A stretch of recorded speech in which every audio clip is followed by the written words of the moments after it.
সামনে আমি দেখাবো কীভাবে জবা ফুলের ডাল থেকে কাটিং তৈরি করে।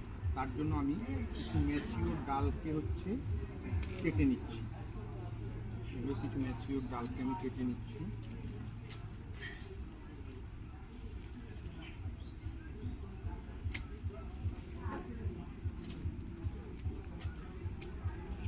এটা গেল একটা প্রজাতির। এদিকে আপনি দেখুন, এদিকে আর একটা প্রজাতির ডাল নেব আমি। এখান থেকেও একটা ডাল, ম্যাচিওর ডাল নিতে হবে। এখান থেকে ম্যাচিওর ডাল নিব, ম্যাচিওর ডাল নিব। আপনি এরপরে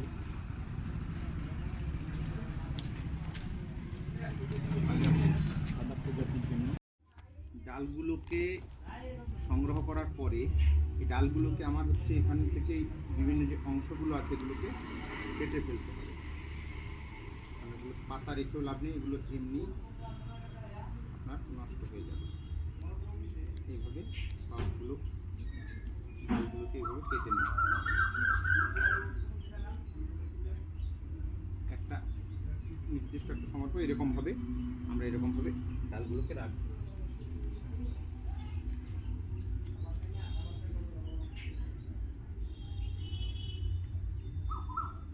এইভাবে আপনার ডালগুলোকে রেডি করে রাখবেন।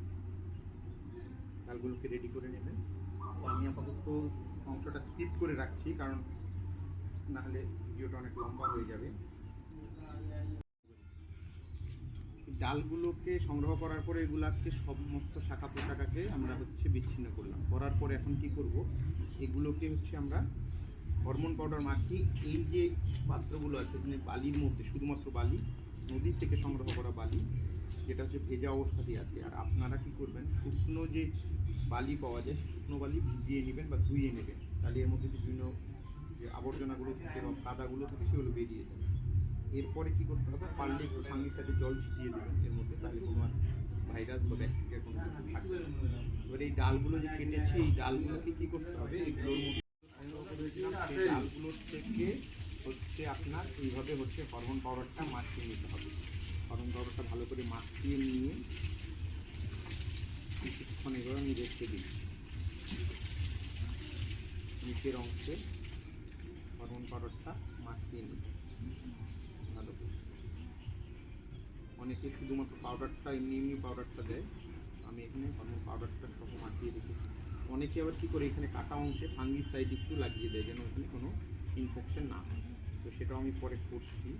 তো আপাতত এখানে হরমোন পাউডারটা লাগানো হয়ে গেল। এবার কি করব, এবার প্রত্যেকটি পাত্রে আমি কি করব, এই জায়গাটাকে একটু কোনো কিছু দিয়ে, হয়তো আপনি কোনো গাছের ডাল বা কোনো কলম দিয়ে জায়গাটা ফোঁটা করে এখানে এইভাবে এটাকে বসিয়ে এই অংশটাকে এইভাবে চাপ, এইভাবে প্রত্যেকটার মধ্যে এইভাবে বসিয়ে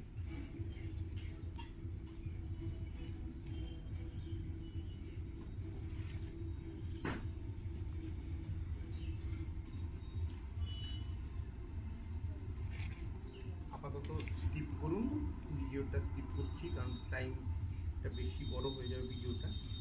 সবগুলো বালির মধ্যে সবগুলো ডালকে আমরা এভাবে হরমোন লাগিয়ে রেখে দিলাম। এইভাবে আমরা কিছুদিন অবজারভেশন করব। আর এগুলোকে মাঝে মাঝে আমরা প্রতিদিন একবার করে জল অল্প অল্প করে জল দিয়ে দেবো। এরপরে আপনাদেরকে 15-20 দিন পরে 25 দিন পরে দেখাচ্ছি এটার কী অবস্থা দাঁড়াচ্ছে। ঠিক আছে।